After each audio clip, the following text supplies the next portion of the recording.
Welcome, everyone, to another edition of Running Against the Wind with Sal Albanese. Today, I have an interesting guest. You know, we have tens of thousands of veterans who live in New York City, and of course, millions across the country. And some of them have some issues as a result of serving their country. They all should be commended for serving their country, but sometimes, government and politicians appreciate marching in parades and doing all of the performative things, but not providing the substantive assistance that veterans need and certainly deserve. Today, my guest is an advocate for veterans in New York City and indeed the country. Um, Joe Bello. Joe has been on the ground floor for years, battling for the rights of veterans. I follow him on X. I read his articles, very instructive, and we're hoping that elected officials follow him closely and listen to his recommendations for improving the quality of life for our veterans. Joe, welcome. Let's start by telling us about your background. I assume you're a New York City kid. Where'd you go to school? And then we'll delve into the veterans issues. Yeah, I'm great. Thank you for having me on. Yeah, I'm a city kid. I was born and raised in Queens. Went to PS 24 in Flushing, and then I went to Holy Family for a little bit, which is right across from St. John's, and then I wound up in Thomas Edison High School in Jamaica. Wow. So all around, Queens kid, and that's how I got in there, and then I went into the military right after that. I wanted to see the world. I wanted to do some adventure. I wanted to get out of Queens, and so I decided to join the military, and that became the impetus of kind of how the road I've taken over the last 20, 30 years. Yeah, and you served where in the military? What branch of service? Oh, I was in the Navy from 84 to 95. Wow. And yeah, I served for, I was going to do a career, but then I developed asthma. And at that time, they were like, well, thank you for your service. And that was the end of that. And Yeah. but I loved my time in the Navy. I got to see the world. I served on multiple ships, including the Nimitz aircraft carrier. I met my wife in the Navy when I was doing reserve recruiting in the Bronx.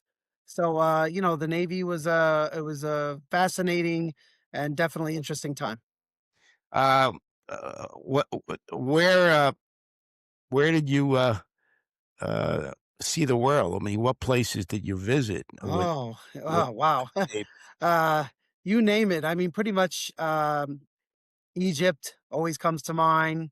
Went to Italy, Naples, North Atlantic. I was in the Arctic Circle. Um, I mean, being on deployments for 6, 7 months at a time, you pull into ports and you get to see the world. So, in fact, my wife and I are avid travelers, and that was kind of one of the things that really pushed us on that road, to get out there, not just from being in the military where you're only in port for a couple of days, but to, get out and explore. that's yeah, that's incredible. People I've talked to who were in the Navy say the same thing. They loved it, and they got to see places they would never dream of seeing. What were your duties on the ships? Well, it's funny. I actually started off as a deckhand. Um, I was one of those kids where, I was in 11th grade and I wanted a day off from school, and the recruiter was like, take the exam. And I just like, did it real quick so I can get out, and, found out that I didn't qualify for what I actually wanted. So I started off as a deckhand, but I retook the test. I became more serious, like what I wanted. Retook the test, went to my first command, and then, I just, I came out as a yeoman. I went to yeoman A school, which is basically administrative work. And then, but then during my time, I also got to I got to go to legal school, so I learned all about the Uniform Code of Military Justice, court martials, things of that nature. And then, moving along in my career, I became a Naval Reserve recruiter. I didn't want to be an active duty recruiter. Why not? Well, because an active duty recruiter, you got to really be a babysitter. You got to, on some level, you have to watch the kids, make sure they're doing right. As a reserve recruiter, I'm talking to people who are coming out of service. They knew this, they knew the deal. 1 weekend a month, 2 weeks a year. Wasn't a hard sell. I mean, you're looking to make a little extra money, 2 weeks active duty per year. You wanted to keep your time in service. It was a much easier sell for me. What about pensions? Do veterans receive pensions when Well, they? I mean, if they get to 20 plus years, then yes, like anything, they will get a pension. However, if a veteran is injured, trauma, combat trauma, they can apply for VA disability and or be retired early in the military, so they can collect some funding from there as well. Oh, oh, interesting. The reservists do get paid, right? Oh They yeah, when they do their drilling weekend, they get paid. That's how I met my wife, and my selling point to her at that time was, look, it's an extra check that can make a difference in, paying bills or being, for whatever you're going to use it for. So, And what was the training like? And in other words, the Marines go to Paris Island, or they go through this grueling process. What's the difference between what they go through and what you went through as a well, Navy recruit? first and foremost, I don't think anybody goes through the grueling training the Marine Corps, they do. So, first and foremost, but Um, Navy training was basically, learning about shipboard life, learning, you think right and left, and the Navy teaches you port and starboard, and you think about the front of the ship and the back of the ship, and they're teaching you that's the forecastle, that's the fantail. So you're learning all these different Navy terms and terminologies and seafaring skills.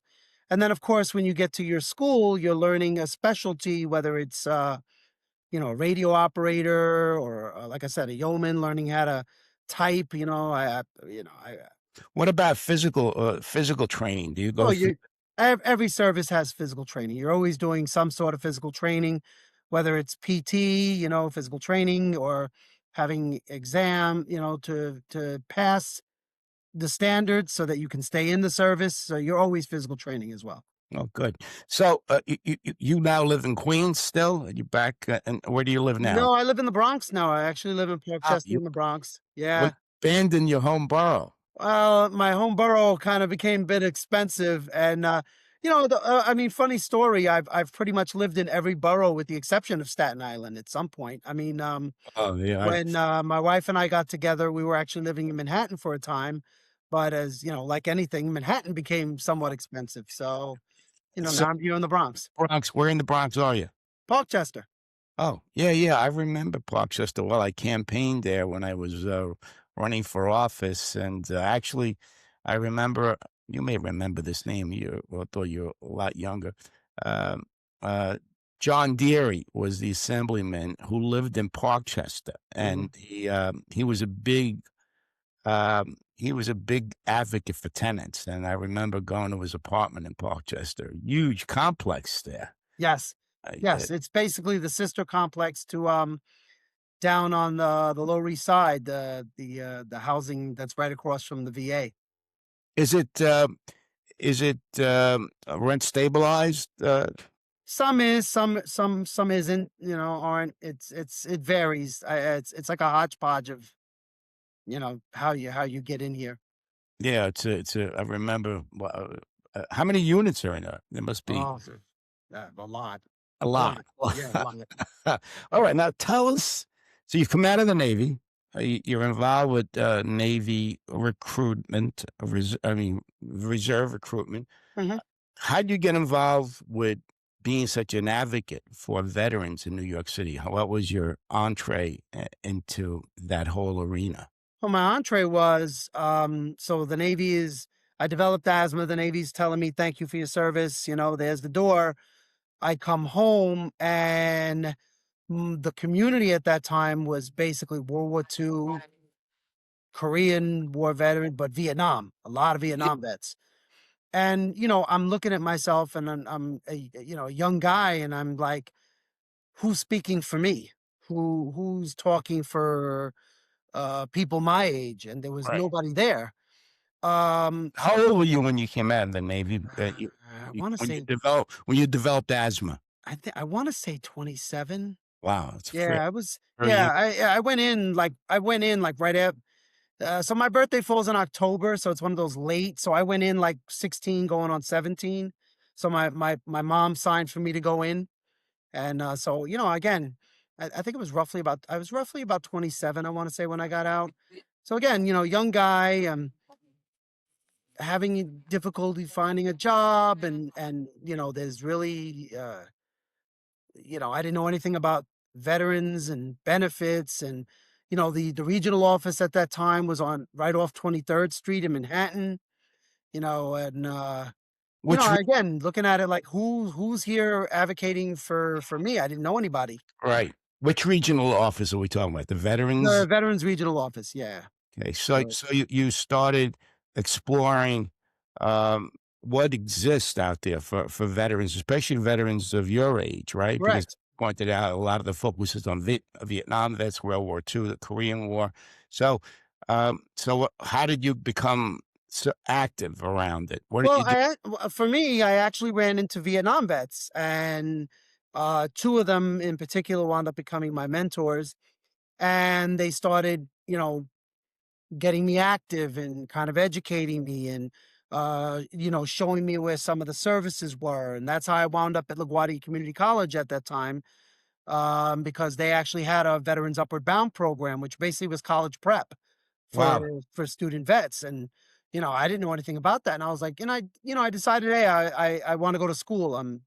I want to. There was no GI Bill at the time, but I was like, I do want to go to school, and they were really instrumental in really picking me up to speed about what was going on in the community, what was happening. It was a very robust community at the time, as you can imagine.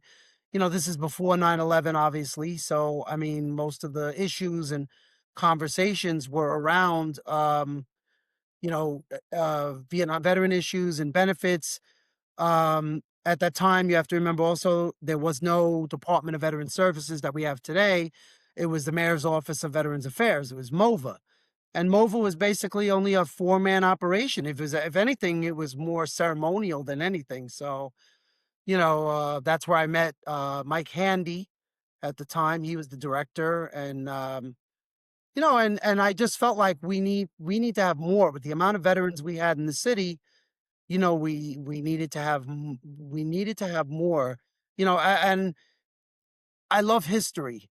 So history was always a big thing for me and even going to school. And you look, my grandfather and my uncle were World War II veterans. My other uncle was a Vietnam veteran. So I looked at it as you look at the history of New York, we were a very big, robust military city at one point, particularly through World War II, the Brooklyn Navy Yard, Mhm. where LaGuardia is now today, LaGuardia Community College. It was a rubber plant. I mean, there was a lot of industrial that fed into like military operations here in the city. So, historically, I just felt like, look, we have a lot of the World War II vets. Their sons and daughters were Vietnam vets, Korean in between. Yeah. And I just felt like the city needed to do more. The city needed to have more.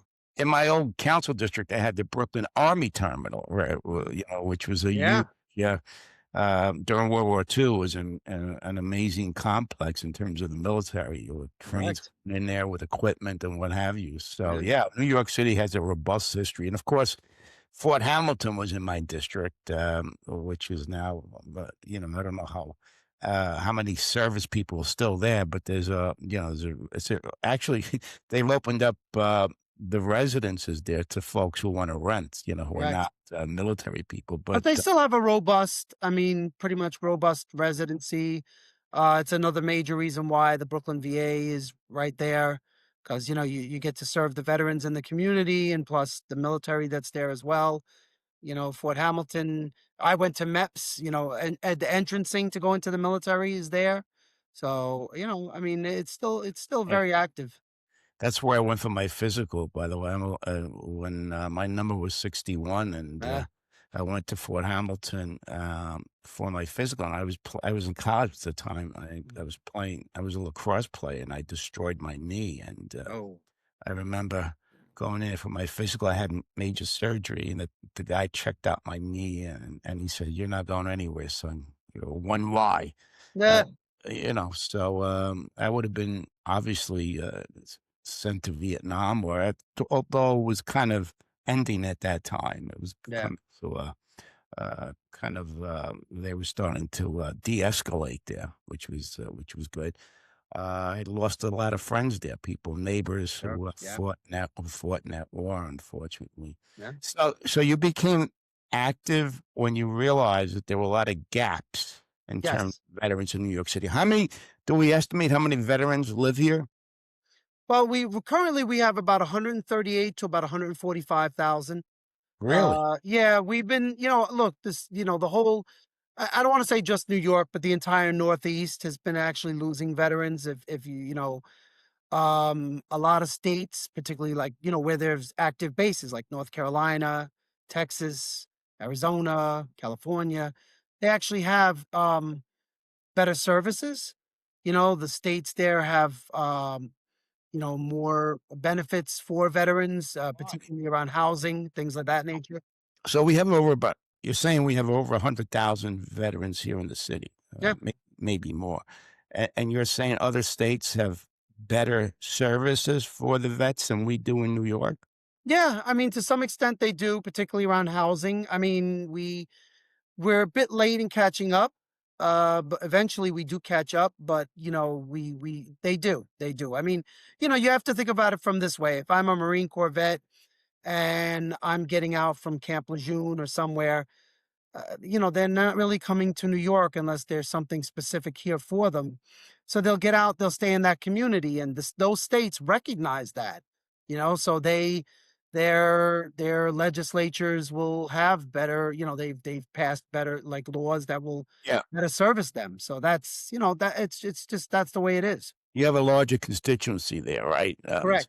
Politicians, as you know, you follow it closely like I do, they react to the number of people that are in their voting block. So in New York City, we have 100,000, which is, And we're not including the family members. yeah. So I mean it's Oh, more. yeah, it's a huge constituency. So what are some of the issues that the New York City veterans are dealing with, are confronting with, and what is government doing or not doing to help them? But we do have a lot of homeless veterans, right, in the city. Well, those numbers have dropped considerably when, we're not like LA, let's put it that way. We did have a serious homeless veteran problem for quite a while, and then during the Obama administration, they created this group of federal, state, and local partners that started to really track the homeless veterans. They started to put funding into it to move them, finally get some of them into mental health services that have been out there for years.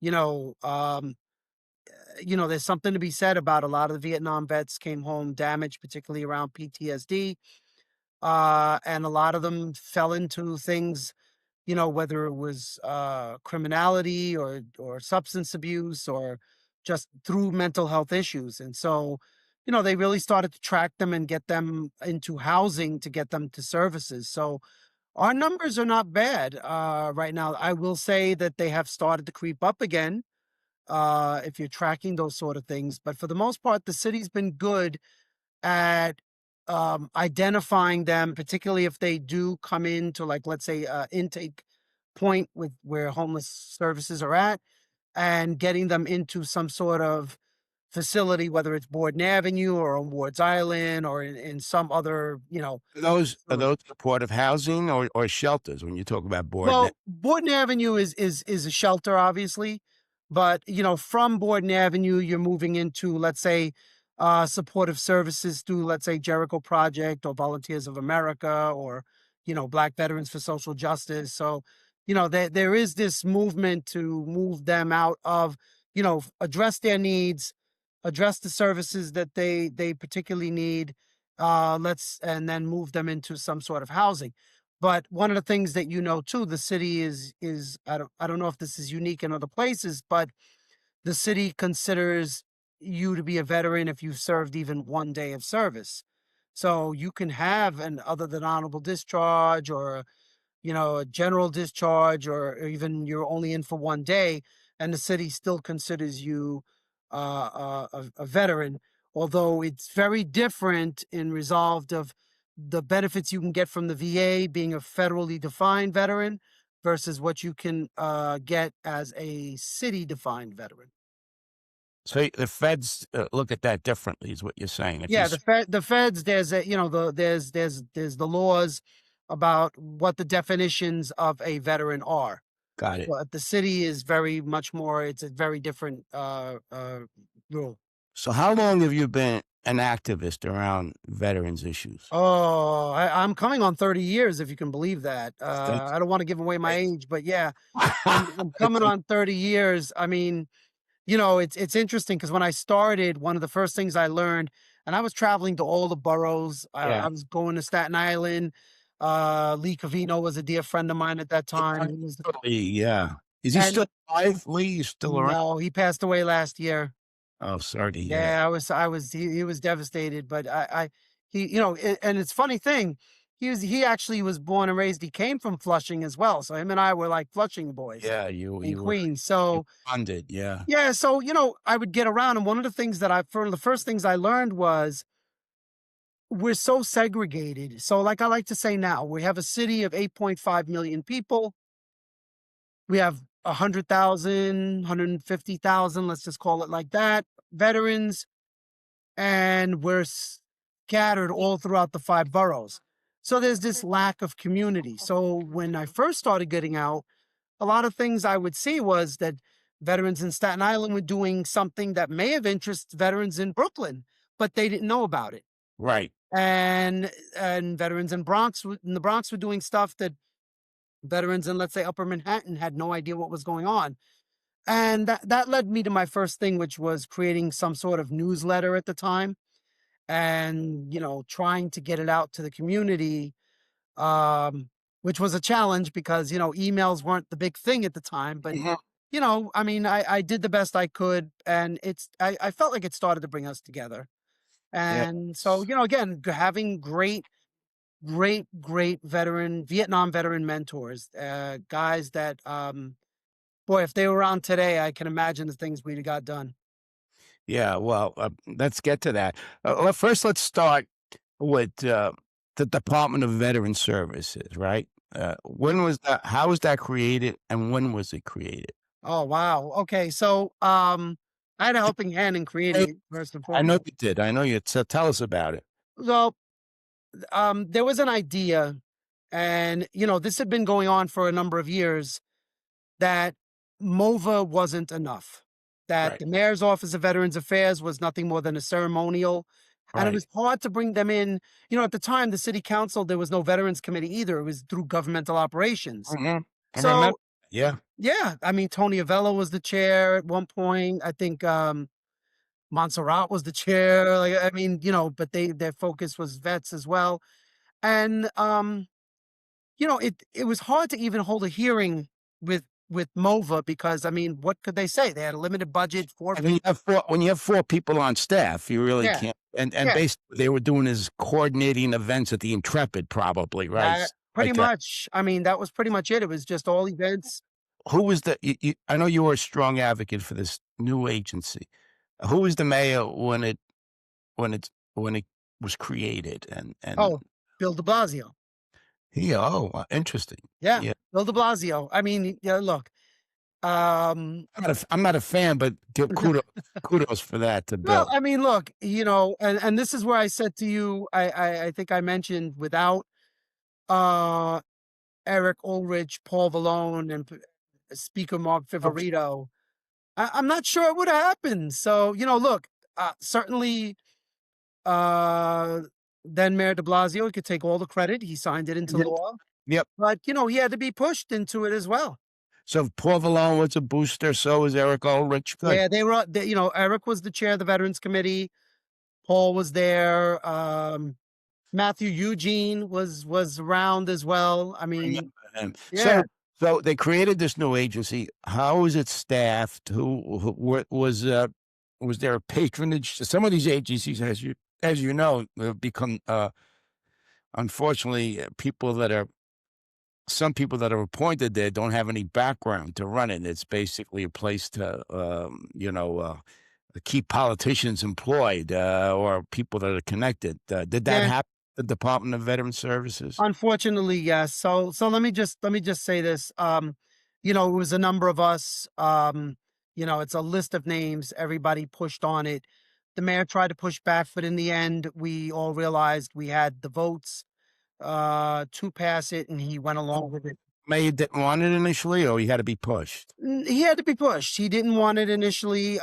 If you recall, then at the time, Commissioner Laurie Sutton had wrote an op-ed in the Daily Yes, News, yes, which a lot of us, myself included, felt was, you're the commissioner. You're supposed to be our advocate and speak for us. I didn't think it was appropriate for her to write that op-ed, but I understood the kind of the challenge she was under as well. what did she write? What was the op-ed about Well, that you basically, it was all. I mean, the op-ed was basically about why we didn't need Department of a Veterans Department of Veteran Services, so I look, I understood the challenges. You have to follow what the administration is telling you, but I just thought that she was the wrong person to carry that message, regardless of being the Yeah, commissioner or not. I would have yeah, liked to have seen a deputy mayor or somebody else say it, and then at least we're funneling our objections through her, but that didn't happen. So yeah, look, we got it done. There was a list of people that made it happen, but in the end of the day, it got done. And going back to your point, yeah, unfortunately, it got signed in. Um, and now you're building out an agency, and that hadn't been an agency that hadn't been done, and right. so No, it's a new creation. So who right. is is it how much staff do they have? Is it adequately staffed? Are Well, they no, particularly through the last administration, I'd have to say no. I mean, I personally had high hopes for, I think a number of us did, for then Mayor Adams. Yeah, he talked a You good game. Well, I mean, I looked at it from the perspective of, as an advocate, I recognized he was the chair of the Veterans Affairs Committee in the state Senate, and as the Brooklyn Borough president, I had done events with him and his staff around suicide prevention with pastors and the religious, and I just thought he was not going to forget us, and that really what happened. And so over the course of the 4 years, not only did he not properly fund the agency, but he really didn't. He really just. I mean, there was at one point he took two pegs from pegs being budget cuts Yep. into the agency, and I mean, So how many people are there now, Joe? currently, right now, I mean, look, this is part of DVS's problem. They have a communication issue. Mhm. So currently, right now, I'd say it's around 40.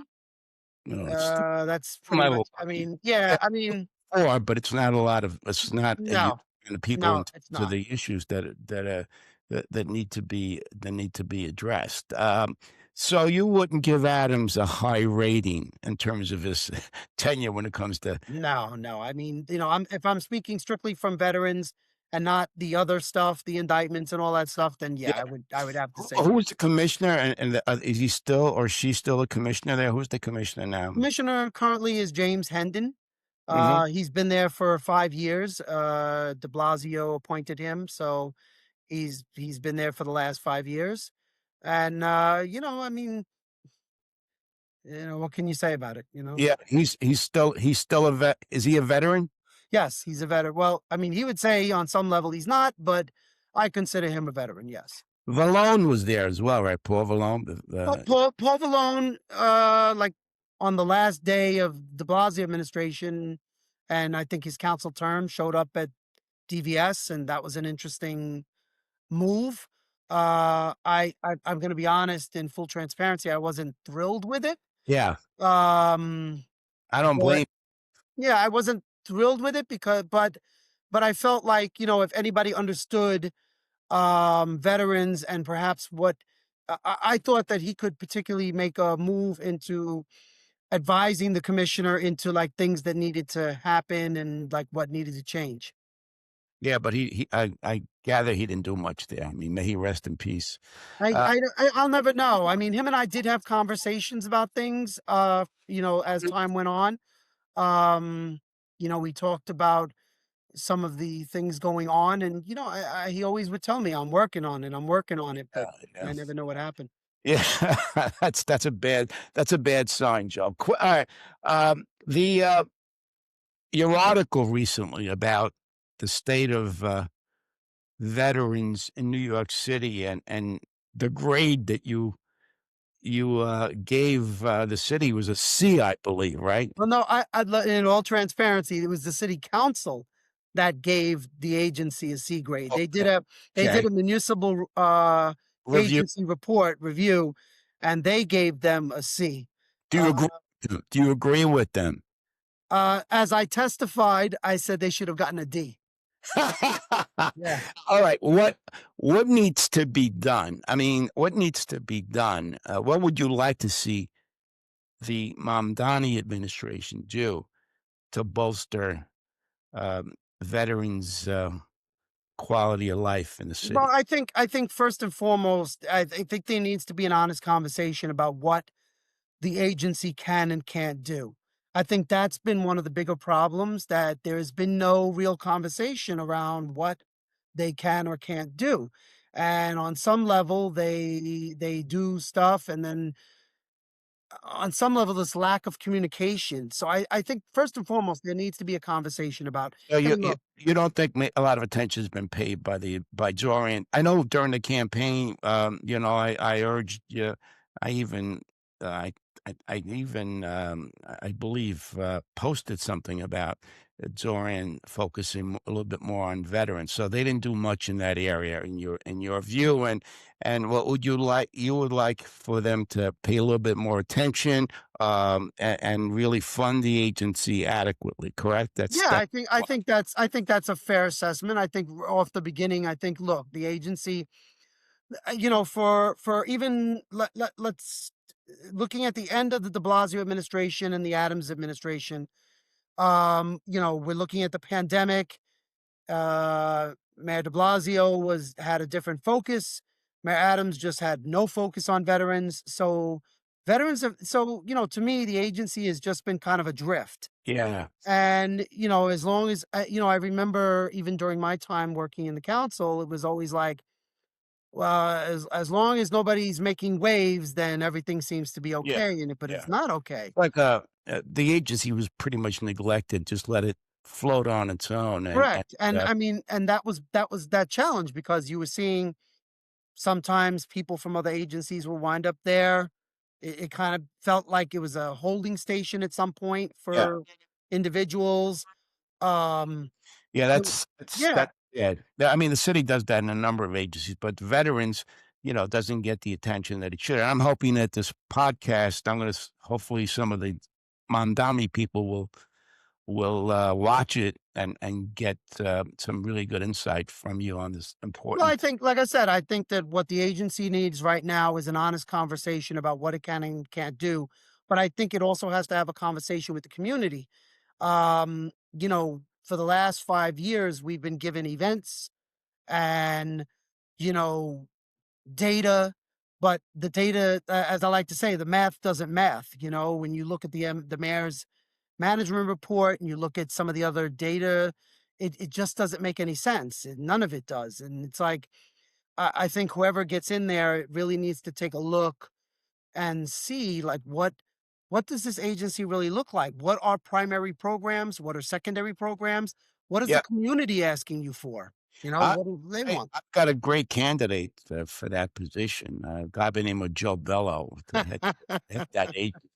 So, I'm gonna obviously, we're going to post this, uh, podcast, and also, I will make sure that the Mandami people know that you and I talked, and urge them to watch the video because you're saying some very valuable things. I mean, people who devoted their Yeah, their life to our country, who spent a lot of time serving our country, should be treated fairly, and the agency should not be like a stepsister kind of Yeah. thing. Well, we So, can't, the other thing too with the veterans community that I always like to say, 72% of the veterans community in New York City is over 55. yeah, So, New York City has an aging issue as well, but so does veterans. We mirror, one of the things I like to say is you can give me an issue or you can give me like LBGTQ or any of the other housing and food insecurity.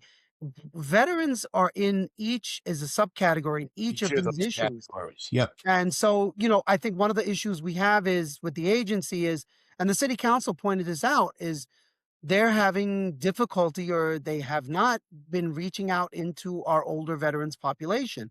So we need to see that change as well. You worked for the city council how long, and who'd you work for? Well, so I first started out under Chaim Deutsch. Oh, yeah, He was the chair of the veterans committee and yeah. he asked me to come on as his citywide veterans director. Before he didn't pay, before The look, he had some tax issues, but well, look, take away the tax issues. I loved working with he him. was good. Yeah,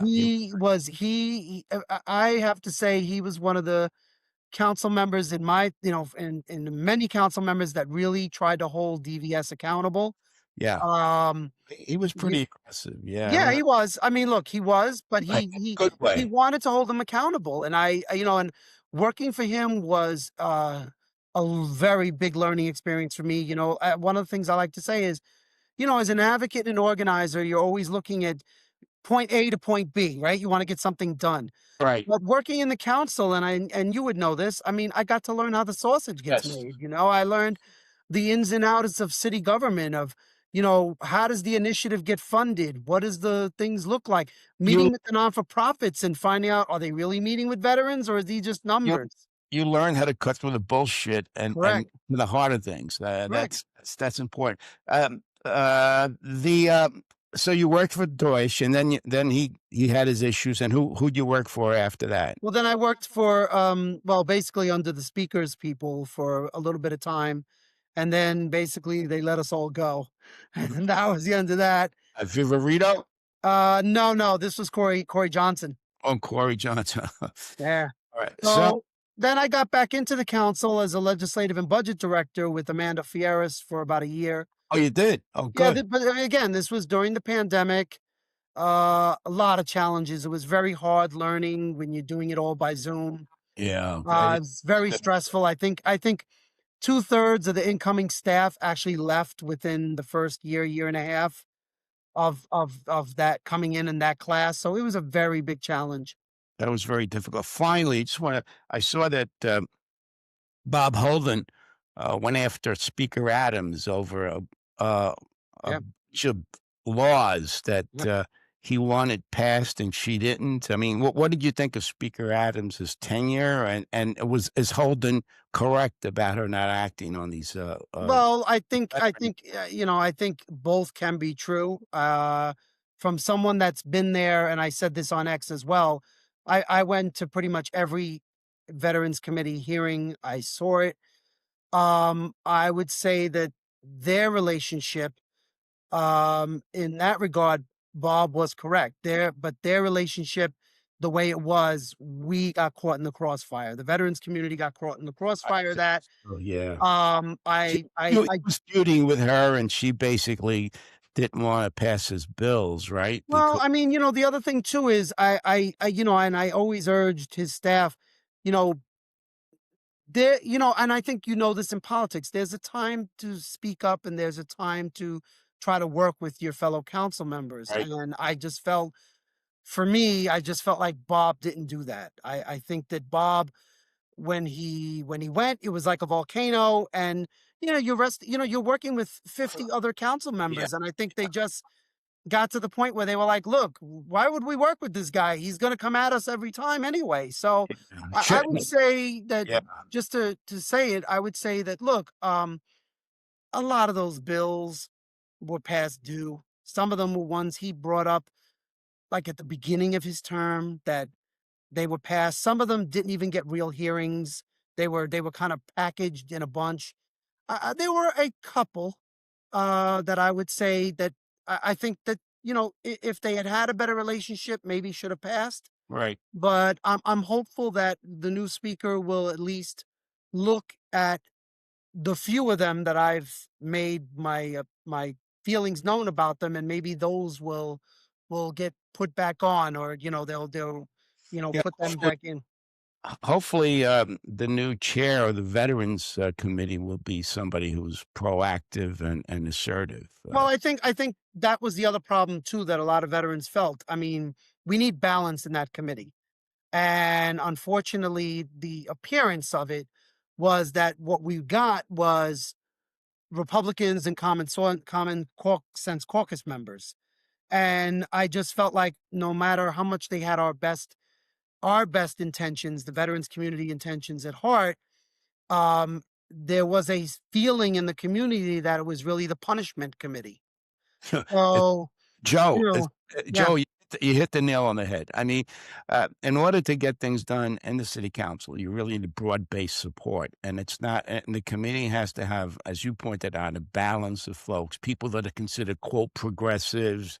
You know, uh, the Republicans. There were five of them on the city council. They think that by waving the flag, you guys will feel good. But the bottom line is, nothing will get done like that. You really No, have. and a lot of times it was nothing but red meat. It was like, look, if you weren't at those council hearings, or you weren't like in the community, things were getting said, and you were like, how is that helping us? No. And that's the frustrating part. Yeah, they unfortunately, a lot of politicians are into performance, right? They'll go back and they'll scream and yell so that their, you know, constituents think they're doing something, but it's really all noise. Nothing's getting But done. and I'll say this: I know that they all want, like, I don't believe that none of them cared. I think being on the veterans committee, I think they all cared. I think they deeply cared. I just think that the relationship between the chair and the speaker, uh, and the lack of balance on that committee, I think really just made the last 4 years very difficult. Well, what the speaker should have done, and I don't expect you to respond to this, is look at the bills that are valuable and important to the veterans community, and have somebody else sponsor the bill. If you want to punish Bob Holden, I mean, it's happened to me when I was a council member. I was pretty outspoken, as you know.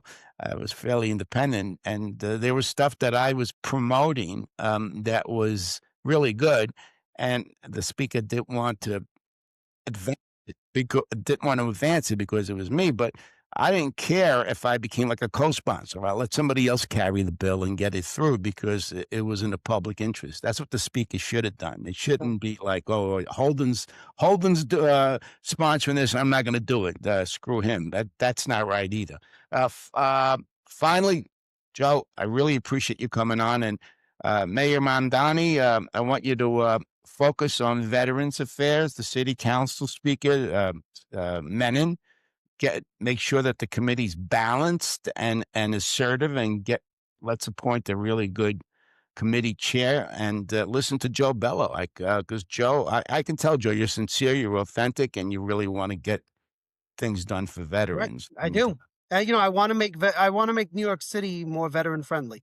I Uh, think that's the thing we're lacking. We have resources here, but they're not funded properly. But we're not veteran friendly, and I think we can change that. I think there's still hope to change it, because the other option to that is we don't change it, and veterans continue not to come here and continue to leave, and that's a shame. Really is. Joe, really appreciate your input. I'm going to continue to follow you on X and read all of your material, and I'm going to Thank you. post this podcast, and also make sure that Mom Donnie is also on singled out as somebody that needs to pay attention here, and hopefully things will improve with this new administration. But keep up Well, the so I have hope. no, no, I like Dorian. I think he's sincere.